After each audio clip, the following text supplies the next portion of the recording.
整句說話嘅意思呢，就係人如果唔修煉自己，唔提升品德，天地都不容。呢句說話明明係勸人向善嘅道理，就變成咗教人向惡嘅歪理。就連人人信奉嘅家和萬事興，都曲解成引出嚟嘅太平。為咗家庭表面嘅和睦，好多人啊將個矛盾壓喺個心裏邊，最後呢反而爆發出更大嘅裂痕。其實原話呢就係父愛則母靜，母靜則子安，子安則家和，家和呢就萬事興。爸爸有擔當，媽媽先有底氣。媽媽心平和，做仔女嘅先有安全感，仔女安穩啊，家自然和睦啦。呢個係一家人各盡其職，唔係靠忍。呢啲被篡改嘅老話，早已經喺生活裏邊嘅方方面面曲解咗價值觀，用物質嘅苛刻同埋縱容，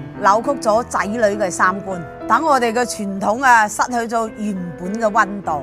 將到點必須完成當為一個任務，將感情變做將就嘅交易，用表面嘅虛假和睦，等我哋嘅矛盾喺沉默裏邊變得越嚟越深。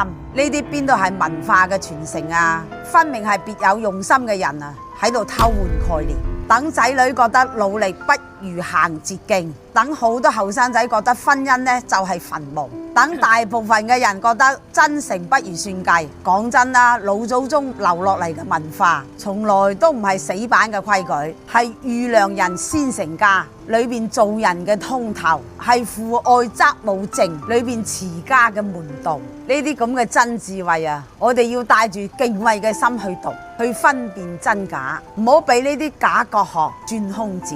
為咗等我哋嘅後代明白點樣去真正傳承呢啲被誤解嘅真相，要好好咁樣傳落去啊！